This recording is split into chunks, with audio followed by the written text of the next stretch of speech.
नमस्कार मित्रों, कैसे हैं। कृष्णाज एकेडमी में एक बार आपका फिर से स्वागत है। पिछली क्लास में हमने जो वाटर सॉल्युबल विटामिन्स के बारे में स्टडी किया था, आज हम उनके प्रैक्टिस क्वेश्चंस को डिस्कस करते हैं। देखें, आज का हमारा पहला क्वेश्चन है, विटामिन सी का प्रमुख कार्य क्या है। तो विटामिन सी का प्रमुख कार्य को देखें तो एक एक ऑप्शन को देखते हैं। प्रतिरक्षा प्रणाली को मजबूत करता है, यस। रक्त को जमाने में सहायता करता है, नहीं, क्योंकि विटामिन के का कार्य था। एंटी हेमोरेगिक है, उसको मतलब जो रुधिर बहना शुरू हो जाएगा, ठीक है, उसको रोकने में थोड़ी सी मदद करेगा, लेकिन रक्त का थक्का नहीं जमाता। मांसपेशियों को मजबूत करना, नहीं। तो इसका सही विकल्प ये नहीं हो सकता। तो हमारा इसका फर्स्ट ऑप्शन करेक्ट है, ए ऑप्शन करेक्ट है, और आंसर हमारा क्या है, प्रतिरक्षा तंत्र को मजबूत करता है। अगला हमारा इसका प्रश्न है, विटामिन B12 का प्रमुख कार्य क्या है। विटामिन B12 जो है, आपको बताया था, इसका साइंटिफिक नेम साइनोकोबालामाइन है, और ये अगर शरीर में इसकी कमी हो जाती है तो ये एक बीमारी उत्पन्न करता है, जिसको हमने कहा था पर्नीशियस एनीमिया, जिसमें आपसे कहा था लाल रुधिर कणिकाएं पूरी तरीके से मैच्योर नहीं हो पाती। तो हमारा आंसर क्या हो जाएगा इसमें, हमारा आंसर हो जाएगा, इसका मुख्य कार्य की बात करेंगे तो लाल रक्त कोशिकाओं का निर्माण करना, ये इसका प्रमुख कार्य है। क्लियर है सभी के लिए। तंत्रिका तंत्र को मजबूत बनाना है, लेकिन ऊर्जा का स्रोत नहीं है, इसीलिए सही विकल्प वाला आंसर नहीं हो सकता। तो आप कहेंगे भाई दूसरा क्यों नहीं हुआ, तो दूसरा इसलिए नहीं है, इसका सेकेंडरी फंक्शन है। पहला जो इसका फंक्शन है, वो मुख्य फंक्शन जिसको माना जाता है, वो आरबीसी का मैच्योरेशन है, इसीलिए इससे जो बीमारी हो रही है उसको नाम दिया पर्नीशियस एनीमिया। अगला क्वेश्चन देखें, विटामिन सी की कमी से क्या होता है, यानी कि कौन सा रोग होता है। तो ये कई बार हम रट चुके हैं, बता चुके हैं, तो देख लेते हैं। स्कर्वी होता है, बेरी विटामिन B1 की कमी से था, पेलेग्रा नियासिन की कमी से था, है ना। साइंटिफिक नेम बता दे रहा हूं, ये याद रखेंगे, क्योंकि उसमें तो हमने बताया था नियासिन, ओके, इसकी कमी से होता है। तो सही विकल्प हो नहीं सकता। तो हमारा आंसर क्या हो गया, हमारा आंसर हो गया स्कर्वी। अगला हमारा क्वेश्चन है, विटामिन B12 का स्रोत क्या है। तो बताइए विटामिन B12 का स्रोत क्या है। सोचो, अपने कॉपी पेन लेकर बैठे हैं तो उसमें इसका आंसर लगाएं। इसका आंसर क्या है, इसका आंसर है मांस और मछली, ठीक है, ये इसका आंसर है डायरेक्ट। दूध और डेयरी उत्पाद में नहीं होता, फल सब्जियों में नहीं होता, आपसे पहले ही कहा था, तो इसलिए ये भी आंसर नहीं हो सकता, सही विकल्प सही है। अगला हमारा क्वेश्चन है, विटामिन सी का सबसे अच्छा स्रोत क्या है। ये सारे के सारे विटामिन सी के स्रोत हैं। खट्टे फल आपको बताया था, और आपसे कहा था अमरूद में भी ये पाया जाता है। लेकिन अगर इन सब में कंपैरिजन करें, बाकी और के साथ कंपैरिजन करें, तो आंवला में इसकी मात्रा सबसे अधिक होती है, ठीक है। आंवला वही है जो हम खाते हैं, आंवले का मुरब्बा खाते हैं, चटनी में यूज करते हैं, बहुत तरीके से यूज करते हैं, कैंडी की फॉर्म में भी जो है ये मार्केट के अंदर आता है। तो हमारा आंसर क्या हो गया, हमारा आंसर हो गया विटामिन सी की कमी के स्रोत जो है, सबसे अच्छा स्रोत क्या है, वो है आंवला। ओके, नेक्स्ट देखें, विटामिन बी का मुख्य कार्य क्या है। तो पहला तो साफ बिल्कुल गलत है, आपको उससे पहले ही कहा, कोई भी विटामिन जो है वो ऊर्जा का स्रोत नहीं होता। फिर कोशिका की संरचना को बनाए रखने में नहीं, ठीक है। हाँ, जैविक क्रियाओं को नियंत्रित करने में हेल्प करता है। ये सारे बी कॉम्प्लेक्स के बारे में मैंने आपसे कहा था। तो सी ऑप्शन जो है इसका करेक्ट है। क्लियर सभी के लिए। ऊर्जा कोई भी विटामिन नहीं देता, इसलिए पहले मैं आपसे कह रहा हूं ऊर्जा का स्रोत नहीं होते। विटामिन B1 की कमी से कौन सा रोग होता है, बताएं। बेरी, यस, यही आंसर। स्कर्वी बताया था सी से, पेलेग्रा किससे बताया था, विटामिन B3 से, नियासिन से। क्लियर। तो आंसर हमारा सीधा यहां पर है, बेरी से होता है, ठीक है। नेक्स्ट अगला देखें। अगला इसका आंसर हमारा क्वेश्चन है, और वो क्या है, विटामिन बी का स्रोत क्या है। विटामिन B1 जो है इसका स्रोत होता है जो हमारे सीरियल्स हैं उसकी जो भूसी होती है, छिलका जो होता है उसके अंदर पाया जाता है, सबसे ज्यादा इसी के अंदर प्रेजेंट होता है। तो यही इसका प्रमुख स्रोत है। इसीलिए कहा जाता है कि पॉलिश राइस जो है वो हमें नहीं खाने चाहिए, क्योंकि उसमें से ऊपर से भूसी हटा दी जाती है, जिसकी वजह से रिजल्टेंट क्या निकलता है, उसमें से B1 खत्म हो जाएगा और इसकी कमी की वजह से फिर एक डिसऑर्डर बताया था जिसको हमने कहा था बेरी। अगला देखें, विटामिन B1 की अधिकता से क्या होता है। तो इसका तो आंसर बड़ी जल्दी आपको बता देना चाहिए। ठीक है, इससे कोई भी हानि नहीं होगी। क्यों? क्योंकि ये वाटर सॉल्युबल है, ये हमारे शरीर में अधिक मात्रा में रह ही नहीं सकता।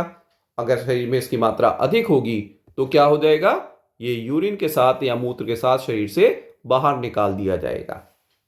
इसीलिए इसका आंसर क्या है, इसका आंसर है कोई हानि हमारे शरीर को नहीं होगी। ठीक है, अगला क्वेश्चन देखें, स्कर्वी के लक्षण क्या हैं। स्कर्वी के लक्षण क्या होंगे, तो आप देखिए यहां पर थकान और कमजोरी चलेगा। ठीक है, मसूड़ों से रक्त आना, जोड़ों में दर्द आना, ये भी ठीक है। मतलब अगर इनमें से पूछा जाता मुख्य कौन सा है तो मसूड़ों से रक्त आना इसका मेन हो जाता, लेकिन बी बाकी में भी रोल प्ले करता है, तो इसीलिए डी ऑप्शन यहां करेक्ट हो जाएगा। सभी विकल्प सही हैं, सभी विकल्प सही हैं। अगला देखें, विटामिन B2 की कमी से क्या होता है। तो विटामिन B2 की कमी से स्किन डिसीज डर्मेटाइटिस आपसे बोला था मैंने, आंखों की समस्या भी होगी और मुंह के छाले माउथ डर्मेटाइटिस भी आपसे कहा था। तो यानी कि इसके भी सभी विकल्प सही हैं। ठीक है, ये भी ठीक है, ये भी ठीक है, ये भी ठीक है। तो आंसर क्या हो गया, सही विकल्प सही हैं, यानी कि option D is correct. Next देखें, विटामिन B6 की कमी से क्या होता है। विटामिन B6 की कमी से तंत्र का तंत्र जो है वो हमारा अच्छी तरीके से विकसित नहीं हो पाता, तो इसीलिए रक्त अल्पता से इसका कोई डायरेक्ट रोल नहीं है। मैंने विटामिन B9 बताया था, फोलिक एसिड, त्वचा की समस्याएं थोड़ी बहुत हो सकती हैं। ठीक है, लेकिन इसका मेन इंपैक्ट किस पर आता है, मेन इंपैक्ट इसका आता है तंत्र का तंत्र पर। अब देखें नेक्स्ट, बी विटामिन समूह यानी कि बी कॉम्प्लेक्स समूह जो होता है उसमें से कौन कौन से जल में घुलनशील होते हैं। ओके, देखें आपसे कहा था विटामिन बी यानी कि बी कॉम्प्लेक्स और सी के सभी मेंबर्स जल में घुलनशील हैं। तो अभी देखें, पहला ये सारे के सारे बी के मेंबर हैं, घुलनशील हैं। ADA के ये सारे के सारे वसा में घुलनशील हैं, कोई जल में घुलनशील नहीं है। इसमें से B9 जल में घुलनशील है लेकिन K नहीं है। B2 घुलनशील है लेकिन D घुलनशील नहीं है। तो हमारा ऑप्शन अब कौन सा सही बचा, हमारा ऑप्शन सही बचा A। ठीक है, A option is correct. Next, folic acid निम्नलिखित में से किस विटामिन का रूप है। तो पता है फोलिक एसिड किसका रूप है, फोलिक एसिड विटामिन B9 है। B2 राइबोफ्लेविन आपसे कहा था, विटामिन सी जो है वो क्या बताया था, याद करो, विटामिन सी आपको बताया था स्कर्वी कॉज करता है एस्कॉर्बिक एसिड, और विटामिन के आपको बताया था नेप्थोक्यूनॉन। तो आंसर क्या हो गया हमारा, हमारा आंसर हो गया बी। नेक्स्ट देखें, शरीर से अतिरिक्त जल में घुलनशील विटामिन कैसे बाहर निकलते हैं। तो आपको भी बताया था, ठीक है, कि सारे के सारे जब आवश्यकता से अधिक हो जाएंगे तो ये मूत्र के साथ शरीर से बाहर निकल जाते हैं। सबसे अधिक मात्रा इसी के थ्रू लॉस होती है, मूत्र के द्वारा, इसके द्वारा ये शरीर से बाहर निकलेंगे। ठीक है, तो ये हमारा ध्यान रखेंगे, इसमें फोलिक एसिड का बता दिया और ये बता दिया। नेक्स्ट आता है, यहां पर देखें, अगला क्वेश्चन है विटामिन सी को क्या कहते हैं। तो बताएं विटामिन सी को क्या कहेंगे। विटामिन सी को हम कहेंगे एस्कॉर्बिक अम्ल। थायमीन विटामिन B1 था, राइबोफ्लेविन B2 था, ठीक है, और नियासिन आपको बताया था B3 था। तो ये ध्यान रखें, इसके कॉमन नेम जरूर हमें याद रखने हैं। नेक्स्ट देखें, विटामिन सी का मुख्य रूप किसमें पाया जाता है? ठीक है, विटामिन सी मुख्य रूप से किस में पाया जाता है? तो आपसे कहा सिट्रस फ्रूट्स जो होते हैं, यानी कि खट्टे फल जो होते हैं, उनके अंदर ये अधिक मात्रा में पाया जाता है। सबसे अधिक बताया था आंवला में, लेकिन बाकी सभी खट्टे फलों में भी उपस्थित होता है। तो ये विटामिन सी का सोर्स होते हैं, गुड सोर्स हैं ये। नेक्स्ट आता है, विटामिन B6 को किस नाम से जाना जाता है? ओके, तो आप देखें विटामिन B6 को किस नाम से जानेंगे, सोचिए और बताइए। जैसे ऊपर तो अच्छा अभी तो कोई आया नहीं इस तरीके का, तो विटामिन B6 को किस नाम से जानेंगे? पायरिडॉक्सिन। ठीक है, कोबालामिन क्या बताया था, याद है ना? कोबालामिन बताएं क्या बताया था? कोबालामिन साइनोकोबालामिन विटामिन B12 था, राइबोफ्लेविन विटामिन B2 था, नियासिन विटामिन B3 था। ये हम बार बार डिस्कस करते आ रहे हैं। विटामिन B12 का, ये तो अभी बोल दिया मैंने, विटामिन B12 का नाम क्या है? साइनिकोबालामिन। इसकी कमी से कौन सा रोग हो रहा था? Pernicious anaemia. ठीक है, पायरिडॉक्सिन अभी डिस्कस कर लिया। फोलेट या फोलिक एसिड अभी आपको बताया था, क्या था बताएं? फोलिक एसिड था विटामिन B9। बायोटिन क्या है? विटामिन B7 या H भी नाम इसको देते हैं, विटामिन H। नेक्स्ट आता है, विटामिन B6 किस कार्य में मदद करता है? विटामिन B6 का कार्य क्या होगा बताएं, सोचें। जो आपने थ्योरी पढ़ी है उसके हिसाब से सोच के बताएं क्या होगा। विटामिन B6 जो है वो तंत्रिका संचरण और हीमोग्लोबिन के निर्माण में सहायक होता है। ठीक है, ये इसका कार्य है, इसमें ये सहायक है। नेक्स्ट अगला क्वेश्चन आता है, विटामिन B12 शरीर में कहां बनता है? हाँ, ये एक इंपॉर्टेंट फैक्टर है। जैसे हमने बताया था विटामिन B12 के अवशोषण में एक फैक्टर लागू होता है, इसका नाम है कैसल फैक्टर। ठीक है, कैसल इंट्रिंसिक फैक्टर एक्चुअल में कहते हैं। तो एक्चुअल में विटामिन B12 हमारे शरीर में आंत के रीजन में, इंटेस्टाइन में रहने वाले कुछ जीवाणु जो है इसका संश्लेषण कर सकते हैं। त्वचा द्वारा याद है किसी को कौन सा विटामिन सिंथेसाइज हो रहा था? त्वचा द्वारा जो विटामिन सिंथेसाइज हो रहा था वो था विटामिन डी। आपसे कहा था सूर्य के प्रकाश में एक केमिकल कंपाउंड जो हमारी त्वचा में प्रेजेंट है, जिसको हम क्या नाम देते हैं? 7D हाइड्रोक्सी कोलेस्ट्रॉल, वो विटामिन डी का निर्माण करता है। नेक्स्ट देखें, विटामिन B9 की कमी से कौन सा होता है? B9 को अभी हमने आपसे कहा क्या होता है बताएं? Folic acid. ठीक है, तो ये क्या करता है? इसकी कमी की वजह से रक्त अल्पता ये डेवलप होती है। ठीक है, रक्त अल्पता जो है वो डेवलप होगी। अगला हमारा देखें, विटामिन बी कॉम्प्लेक्स क्या है बताएं? विटामिन बी कॉम्प्लेक्स आपसे कहा था एक सिंगल विटामिन है? नहीं।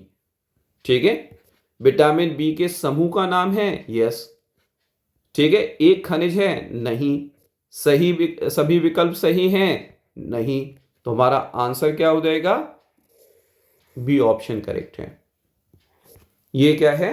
विटामिन बी कॉम्प्लेक्स जो है वो एक ऐसे विटामिन का ग्रुप है जिसमें विटामिन B1 B2 से लेकर 17 तक जो हमने पढ़ा वो सभी इसके अंदर आते हैं।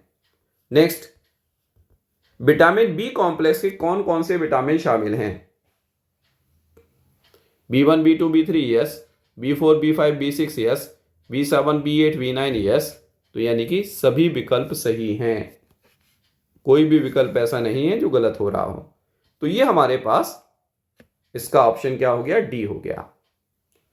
तो ये हमारा थे कुछ प्रैक्टिस क्वेश्चन, हमने कुछ सेलेक्टेड क्वेश्चन लिए थे जो आपके एग्जाम में हेल्पफुल होंगे। तो एक बार इनकी फिर से आप प्रैक्टिस कीजिए। फिर वही कहूँगा कि प्रैक्टिस करने से पहले थ्योरी को जरूर पढ़ा करें, जिससे कि आपको ये सारी चीज़ें 2 बार रिवाइज हो जाएंगी और अगली बार आप जनरली इसको कंटेस्ट कर लेंगे या याद कर लेंगे। तो आगे की जो हमारी सीरीज होगी, अब विटामिन तो कंप्लीट हो गए हैं, तो आगे का जो पार्ट हमारा आएगा इसके अंदर वो होगा हमारा मिनरल एंड वाटर का पार्ट। मतलब भोजन के अवयवों को हम डिस्कस कर रहे हैं, तो पहले वाटर और मिनरल्स को हम डिस्कस कर लेंगे, उनके प्रैक्टिस क्वेश्चन कर लेंगे और लास्ट में फिर हम डिस्कस करेंगे और वो हैं प्रोटीन्स के बारे में। तो उम्मीद है कि आप लोग अच्छी तरीके से इसको समझ रहे होंगे जो मैं समझा रहा हूं। अगर आपकी फिर कोई रिक्वेस्ट हो, कोई डिमांड हो कि आप कोई टॉपिक को पहले पढ़ना चाहते हो, आपके कहीं काम आ रहा हो, तो आप मुझे बताइए। जैसे मैंने प्रोटीन को स्किप करके इन 2 टॉपिक्स को साथ में लिया था क्योंकि ये डिमांड थी आप में से कुछ लोगों की, नहीं कि हमें ज़रूरत है अभी, तो जो सीक्वेंस चल रहा है उसी को हम आगे बढ़ा सकते हैं। थैंक यू, धन्यवाद। और एक बार फिर आपसे यही रिक्वेस्ट है कि आप चैनल को सब्सक्राइब करें, लाइक करें और ज़्यादा से ज़्यादा शेयर करें। फिर से धन्यवाद, थैंक यू।